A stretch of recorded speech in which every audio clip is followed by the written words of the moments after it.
Hello, hello! Je vous retrouve aujourd'hui pour réaliser des papillons. Et pas des petits papillons, regardez, ils sont relativement grands. Et qu'est-ce qu'ils sont beaux en papier vélum, papier calque.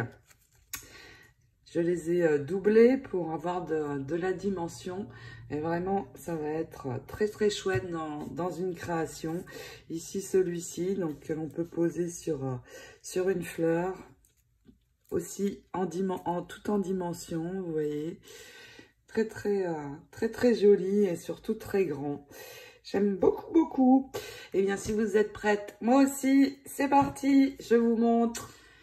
Alors, j'ai préparé le matériel dont j'ai besoin. Déjà du cardstock vélum, donc c'est le cardstock Airfel Creation, qui est très épais, il fait 180 grammes, donc il n'est pas fragile. Je vais utiliser aussi le pistolet à embosser, car nous allons embosser. Et pour ceci, je vais prendre l'encre Colorbox Archival à pigment blanc givré, de la poudre à embosser blanche. Alors moi, je prends la Ranger, mais peu importe, n'importe quelle poudre à embosser blanche fera l'affaire. Bien sûr, les encres pour mettre en couleur une fois que j'aurai fait mon tamponnage et embossage. Et puis, voici les papillons. Alors, les tampons, regardez, ils sont très grands. J'en ai posé un sur un grand bloc. Ils sont très grands et le dies qui va permettre de les détourer. Les voici, très grands aussi. Et celui-ci est très détaillé, vous allez voir. Alors, bien sûr, je peux réaliser ces papillons sur du papier. Mais le plus joli résultat va être le vélum. Alors, on y va. Je vais d'abord tamponner. J'ai préparé mon tapis de tamponnage. Et c'est parti. Donc, cette encre, la Colorbox, est très blanche. On m'a demandé, je la nettoie avec des lingettes. Tout simplement, sinon sous l'eau, une petite brosse, un petit peu de liquide vaisselle, voilà, l'un ou l'autre, mais avec la lingette, ça va très bien. Donc, je tamponne bien partout, et je vais en faire deux, comme ceci, et deux de l'autre forme. Regardez, on voit déjà sur le vélum le blanc qui va bien sûr se voir encore mieux une fois embossé. Donc n'hésitez pas sur l'encre. Donc déjà celui-ci, je vais le mettre de côté et puis je vais faire l'autre tamponnage. Vous allez voir, il est très grand également. Et donc, pourquoi je fais deux tamponnages de chaque? C'est parce que je vais doubler les papillons pour leur donner un côté dimensionnel. Vous allez voir, ça va être super sympa.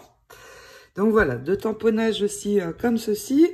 Et puis, je vais prendre une feuille de papier brouillon pour poser à l'arrière et pouvoir mettre ma poudre. Alors, une fois posé sur mon papier brouillon, comme on ne voit plus très bien le tamponnage, eh bien, vous répandez bien sur toute la surface pour ne pas oublier un seul endroit. Et puis, bien sûr, je récupère mes paillettes. Regardez comme c'est joli déjà. Donc, je récupère tout ça et puis nous allons embosser avec le pistolet. Alors attention, c'est du vélum, donc il faut passer le pistolet, mais le bouger tout le temps en fait, parce que si vous restez trop longtemps à un endroit, vous allez brûler le vélum et ça va faire des petites cloques blanches et ce sera raté. Donc je ne vais pas le faire pour ne pas vous casser les oreilles en vidéo, mais voilà, vous embossez bien jusqu'à temps que toute la poudre prenne bien, parce que s'il reste des parties non sèches, eh bien ça va abîmer votre die il va y avoir des paillettes et du blanc sur le die et ce sera très difficile à enlever. Donc surtout, laissez bien prendre tout. Regardez comme c'est joli et comme le blanc ressort vraiment très bien. Et puis regardez, comme je vous disais, j'ai fait la bêtise. Et voici ce que ça fait si vous brûlez le vélum. Là, c'est fichu, c'est complètement raté. Donc ça n'est pas grave, j'en ai refait un. Et puis celui-ci, eh bien sûr, je vais le jeter. Et puis nous allons mettre en couleur. Et le vélum, eh bien, pour le mettre en couleur, il faut le retourner. Donc, vous voyez, je vois bien le blanc en transparence. Et j'ai choisi des couleurs bleues et parme. Donc, Distress Oxide, Shade Lilac and Tumbled Glass. Et donc, celui-ci, je ne vais le faire que d'une couleur. Je vais le colorer en bleu. Et ici, je vais mettre 2 couleurs. Alors, sur le vélum, je prends toujours des couleurs assez claires pour commencer. Si le résultat en transparence ne me plaît pas, eh bien, je pourrais toujours venir remettre de la couleur plus foncée dessus. Donc, celui-là, je vais le faire tout en bleu. Et celui-là, je vous montre, je vais prendre 2 couleurs. Donc, je vais commencer par le parme et je vais colorer toute cette partie en parme. Donc, démarrer ici où j'ai les petits points jusqu'ici. Donc là, sur le vélum, c'est facile. Vous passez en rond circulaire. Alors, attention à ne pas déborder sur la partie où je veux changer de couleur. Mais sur celui-ci, c'est assez facile. Donc, j'essaie de ne pas déborder. Et puis, pareil, ici, je vais faire toute cette partie ici. Donc, voilà. Déjà, ici, en parme. Et puis après, eh bien, je vais mettre du bleu sur le reste. Voilà. On passe au bleu. C'est joli le bleu et parme. Donc ici, voilà. Je termine. Donc j'essaie vraiment à ce niveau-là de ne pas déborder. Et ça devrait aller. Juste ici, encore un peu de bleu. Donc vous voyez, voilà comment je vais faire. Et l'autre tout en bleu. Parce qu'il est plus détaillé. Donc, mais on peut aussi faire 2 couleurs. Sans problème. Donc vous voyez, voilà. Et en transparence, voilà ce que je vais avoir. Donc le parme n'est peut-être pas, ne se voit vraiment pas beaucoup. Donc je pense que je vais utiliser cette couleur-ci, le Dusty Concorde, qui va être plus foncé. Sur du vélum, il faut toujours en fait choisir une couleur plutôt foncée parce que une fois que l'on retourne, comme on colore à l'arrière, une fois que l'on retourne, eh bien, on va voir moins la couleur. Alors là, le bleu me convient, mais pas le parme. Il ne ressort pas assez, mais regardez comme il est déjà joli, ce papillon. Alors ici, on peut très bien faire une couleur sur ces ailes-ci et puis une autre en haut aussi. Ça peut être sympa. Au choix, vous faites comme vous voulez. Éclatez-vous surtout dans ce que vous faites, c'est ce qui est le plus important. Il me reste à venir placer les dies maintenant. Donc celui-ci, eh bien, il n'y a qu'un seul die. Et avec l'embossage, vous allez voir, ça va se positionner exactement à la bonne place en fait. Donc toujours, je mets un morceau de scotch, bien sûr, pour que le die ne bouge pas. Mais j'en mets 2. Un sur le haut, un sur le bas, parce que ça peut sinon bouger sur le bas et la découpe sera ratée. Donc voici pour celui-ci. Pour celui-là, alors on a 2 dies.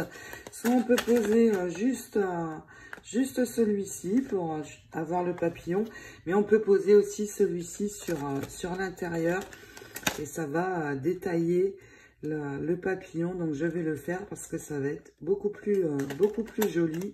Donc les 2 ensemble, un morceau d'adhésif, de scotch et c'est parti. Vous voyez, ça va très vite à faire.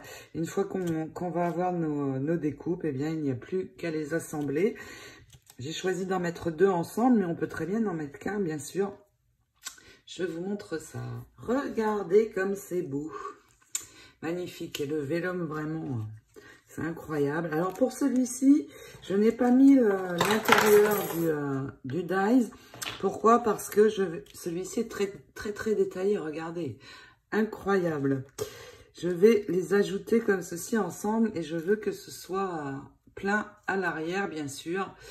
Donc, nous allons les assembler. Mais pour les assembler, je vais, sur celui du dessous, je vais enlever les arabesques. Ça s'est emmêlé. Alors, voilà. Je vais juste enlever ici les arabesques parce que je ne veux pas de double. Ça va faire trop. Donc, juste, j'enlève cela. Et puis, alors ici, c'est un petit peu relevé tout seul en passant dans la machine. Mais avec l'outil avec lequel vous pliez votre plioir, vous appuyez juste au milieu. Ça va relever les ailes. Et puis, tout simplement, vous voyez, je vais mettre un point de colle sur le corps du papillon. Laisser sécher. Et ce sera parfait. Donc, juste ici, vous voyez, hop. Et j'ajoute les 2 ensemble en les superposant bien. Regardez, j'ai de la dimension et vraiment, vraiment, j'adore. C'est très, très joli. Alors, pareil avec celui-ci. Vous appuyez ici sur le début des ailes. Ça va les remonter, vous voyez. Et je vais avoir, donc, une dimension aussi. Pareil, je vais enlever ceci. Est-ce que j'enlève en bas? Oui, aussi. Juste ici, j'enlève aussi. Et je superpose. Vous voyez, ça a été très très vite en fait à réaliser. Et ils sont grands, ça c'est vraiment super. Voilà, voilà, mes papillons, vraiment très, très, très, très jolis, regardez. Comme ça va faire beau, par exemple, avec ce papier hortensia, magnifique. Alors, j'ai juste ajouté une petite perle ici sur la tête du papillon. On peut aussi, avec les drops nouveaux, venir mettre des petits ronds sur le papillon aussi. Comme vous le souhaitez, moi, ils me plaisent bien comme ça. C'est très joli. Donc voilà, j'espère que ces papillons vous plairont, la façon de les réaliser aussi. Je vous fais de gros scrap bisous et je vous retrouve très vite. Ciao, ciao!